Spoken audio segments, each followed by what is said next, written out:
I hope you're all having an amazing day. As a lot of you know, I've been reading Mark Batterson's book, Chase the Lion, and I took some notes in here, and I'd really like to share them with you guys just to kind of give you all some motivation to get through today and start chasing your 500-pound dream. Okay?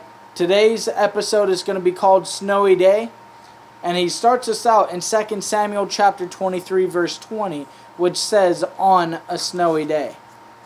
Okay, God wants us to redeem every attack the enemy has waged against us. In fact, what the enemy intends for evil, God will use for good. Don't waste suffering. Don't waste failure. Don't waste disappointment. Don't waste cancer. Don't waste divorce. God wants to recycle those things for His purpose. Okay, Saul slept in the palace while David's band of brothers camped out in a cave. Saul's army was well equipped. David's mighty men were not, as evidenced by the fact that Benaiah had to snatch a spear out of the giant Egyptian's hand. And while Saul's army had food provided for them, David's men had to hunt and kill everything they ate. Those disadvantages developed skills in David's mighty men that they didn't even know they had. They had to work harder, grow stronger, and get smarter.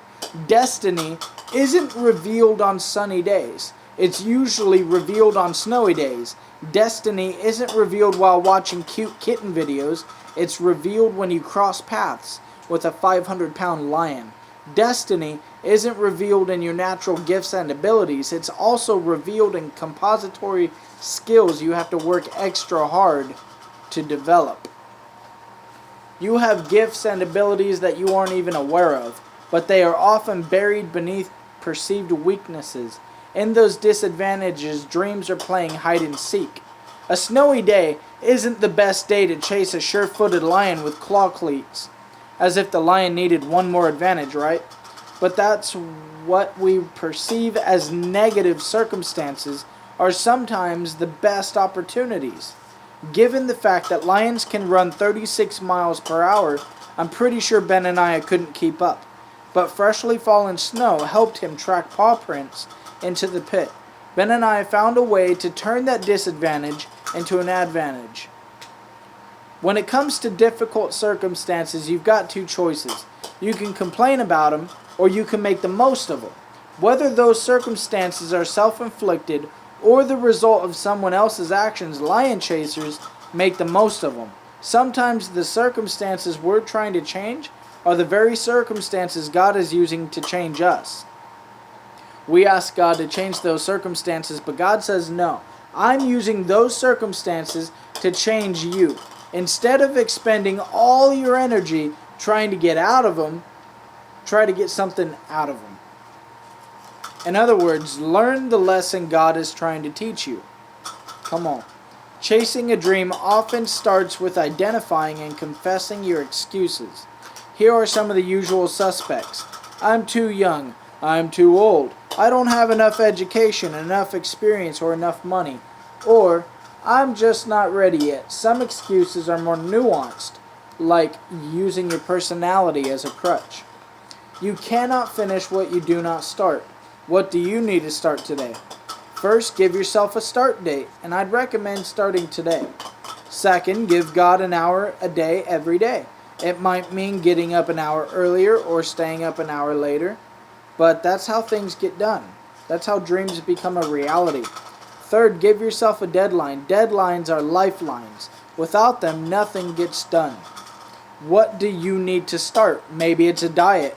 Maybe it's a graduate program. Maybe it's a church or a business. Whatever it is, you cannot finish what you do not start. Begin today, guys.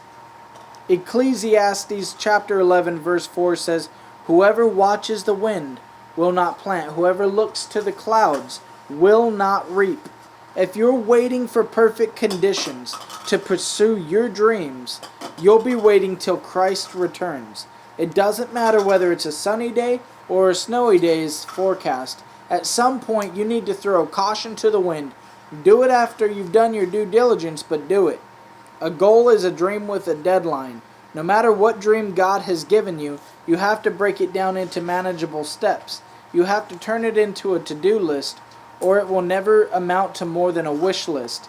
Give yourself a deadline and a timeline.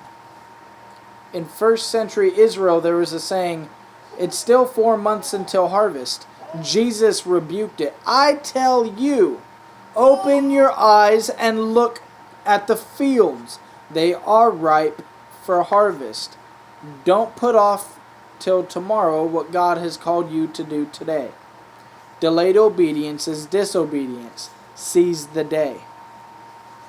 I'll close with this. The key to success in business and success in life is an eye for opportunity.